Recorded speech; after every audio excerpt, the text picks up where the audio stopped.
Hello, I'm Anton Armstrong, conductor of the St. Olaf Choir. I'm Timothy Marr. I conduct the St. Olaf Band. I teach composition, music education, and conducting up on the hill. I think St. Olaf has been a fertile field in many ways for successful young composers. Throughout its history, many of the conductors have been also composers. That was very true of my predecessors in the choral area, Def Melius and Olaf Johnson, Kenneth Jennings, Robert Schultz, Christopher Ospas, who was here as a student later on the faculty, Tessa Monomagiu, who's now here. Tessa Timar is a world-renowned composer. And our faculty over the years has been a faculty that has encouraged that, and our department has encouraged that. We found that St. Olaf has turned into somewhat of a hotbed for young composers, and I think it is because of a number of factors. One being that we have this legacy that goes back to F. Melius Christensen in the choral area specifically, but also with some of the other giants, G. Winston Castler, Art Campbell. They sort of made things happen on that hill. When Art Campbell retired, Peter Hamlin came to us. Peter was a person I commissioned 3 or 4 different pieces from during his time here, and then he was followed by Justin Merritt, who has, he and Timar especially have provided wonderful mentorship for our composers, student composers. And then there have been groups that have grown out of the student body. Spiritus Novus, there's a contemporary group now that exists, and there have been different manifestations of those groups, but that students can get wonderful performances by their peers. We've also had the opportunity to program a number of pieces with various ensembles by student composers, and in several of my choral series, we've published those compositions. So it's a great place to make music, so it doesn't surprise me at all that the people who could compose would take full advantage of these ensembles and the opportunities that they presented. I think it's just becoming a little bit more normal to express yourself as a young composer. I published one of Mari Valverde's first settings, The Claws of Heaven, was also in Earth Songs. I also think of Phil Biedenbender's, which later became Earth Songs. Zachary Rustermeyer wrote a beautiful setting of Psalm 46, which is part of the Augsburg Fortress, and we performed it on tour. They come and they will share these things. Now, sometimes they come and then I'll go, this is not quite ready for a tour experience. Maybe we'll do it as part of a spring concert. But I've been gratified and I've been delighted when they've come and we talk through. Sometimes the voice is not quite right. Sometimes they need to rework some aspects of the way they've set the text. I've been sort of tallying things up at the end of my career just out of curiosity, and I think I've had well over 30 premieres, many of them from students. Yes, there are opportunities within the department. I know my colleague Tim Marr and Steve Amundsen, even with the orchestra, have often done student compositions. I have done a number of them over the years and they have received tour performances. They have been, I think of Stanford Scriven's Christ the Apple Tree, which we premiered at a Christmas festival and later was part of a televised PBS special. That was taken throughout the world, literally. And nowadays, they can do that. They actually have, it's all on a laptop now, and you can still sort of plug them in like that. It's sort of fun. But they have the ability to overlay and manipulate sound and so on. That's just at a quantum leap forward from what we were doing. I'm looking at some of the program pieces you've programmed. Mark Jennings' O Crux is a beautiful setting. He wrote that after he graduated from St. Olaf, but I have taken that out 2 or 3 different times. It's a stunning work. He has the good DNA of both his parents, his composers, in his genes. But Renee Clausen's Kyrie, I just did this 3 weeks ago on a concert at Carnegie Hall with a high school choral festival, and I liked to do that piece when I'm in New York. It was written as part of the piece that honors and commemorates the 9/11 attack, and it's a stunning setting of that work, and it has great appeal for the singers, but also has a great impact on the audience. You're doing What a Wonderful World. Well, that is a song that I grew up with Louis Armstrong singing it. But I think in this day and age, it's been on this year's concert tour with the Salem Choir. And one reason I did it is because I think it's a message that the world really needs to hear now. And I think what's genius about that setting is Renee wrote it for the Concordia Choir. And while it comes out of the American songbook in many ways, so often when those pieces have been created with that sort of jazz flavor, they're meant to be sung by smaller groups. Phil Mattson, Steve Zagree's settings are marvelous, but they don't always work as well with large groups. Renee had a great idea when he wrote it for that ensemble, and the Concordia Choir is very similar to Salem Choir in makeup, and so it works beautifully. Mm-hmm. But yeah, I worked with Tim Takash and Jocelyn Hagan, a little bit with Abby Bettinas, and I worked with Mario Valverde, and each one of them at that point in time demonstrated that they were going to make it. They just had sort of an originality about what they were doing. The quality was there. I remember Jocelyn Hagan, and she was writing, it was called A Mass, I think, AMASS, something like this. And it was produced as a senior capstone project in Bow Chapel, and a lengthy work of serious intent and great quality. It came in as like a number 3 level on a major national prize. And Abby Bettinas was doing all sorts of creative stuff. Tim Takash also was he was sort of still getting it figured out and trying a bunch of different things. He has a different personality in that regard. And we've done a band piece together. He wrote a beautiful grant that got him a decent funding to write a piece that took 3rd place in the American prize. I mean, that's the level of writing where he's at right now. It's just one of the great joys of my life to see how convincing those two are. And Mari, wow, she would come in bringing in French poetry and having this sort of European leaning of interest, and it was reflected in the harmony that was coming out. With all of the composers I just mentioned here, it was not so much of a concern to wean them away from the sounds of Morton Lordson and Eric Whittick. Never got that out of Mari. Now, I don't think even a measure of music that sounded like that. Just a different way of approaching harmony within line and so on. And so those 4 composers in particular really impressed me at the time with the quality of the music that they were writing, but also with the fact that they're probably going to make it. People are going to be interested in what a year ago, the St. Olaf Orchestra and St. Olaf Choir collaborated to do Jocelyn's work on Leonardo da Vinci, and which is a multimedia type of work. I was very happy to be the chorus master and allow my dear colleague Steve Robinson the challenge and the joy of conducting that wonderful work. Mario Valverde, it was great to be able to do some of her music and print and publish that early.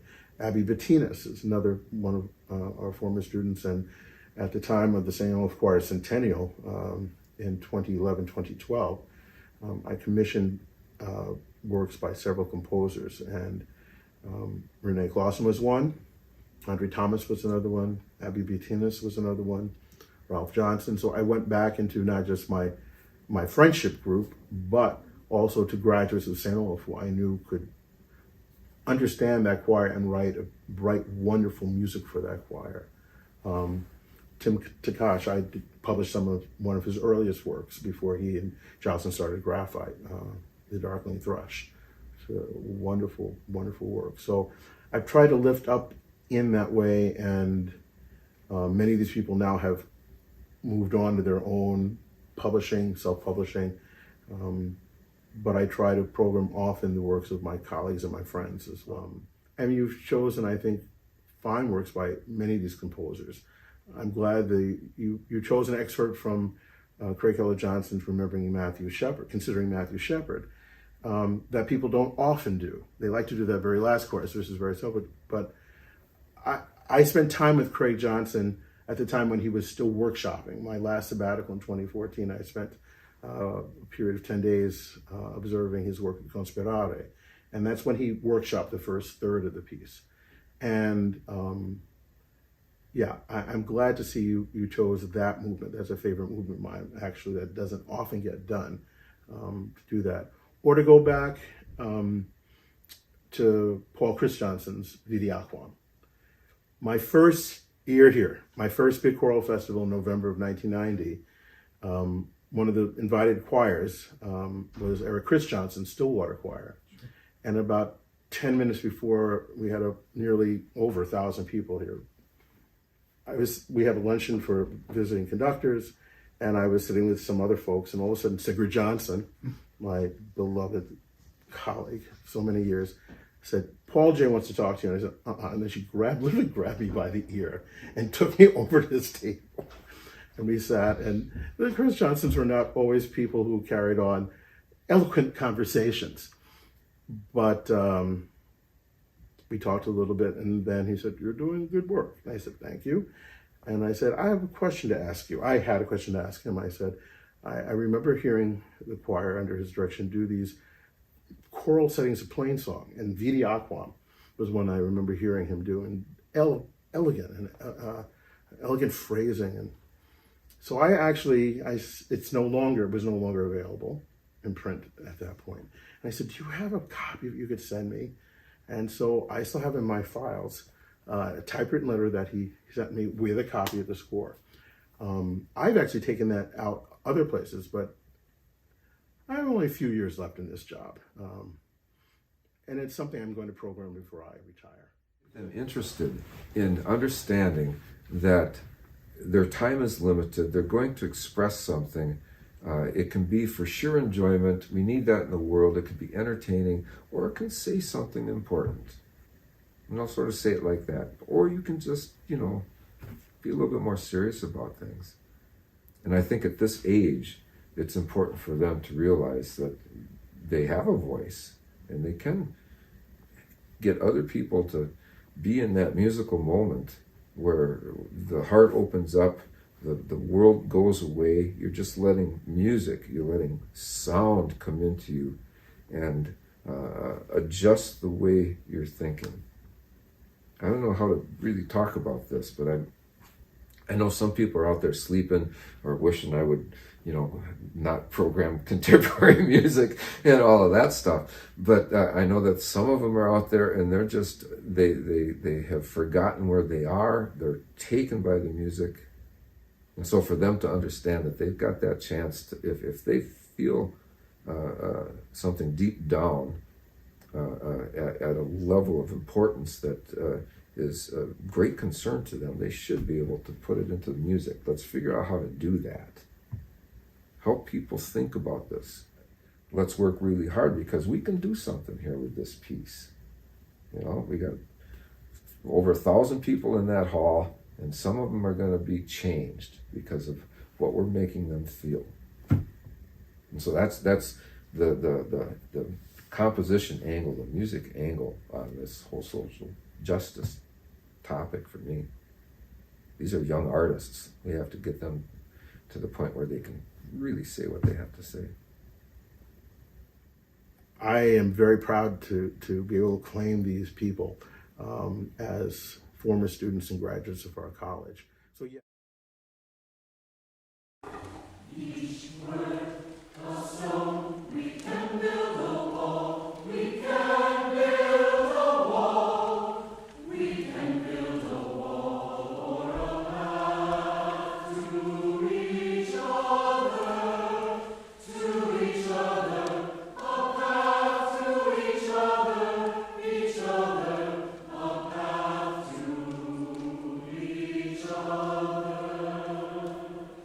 Each word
the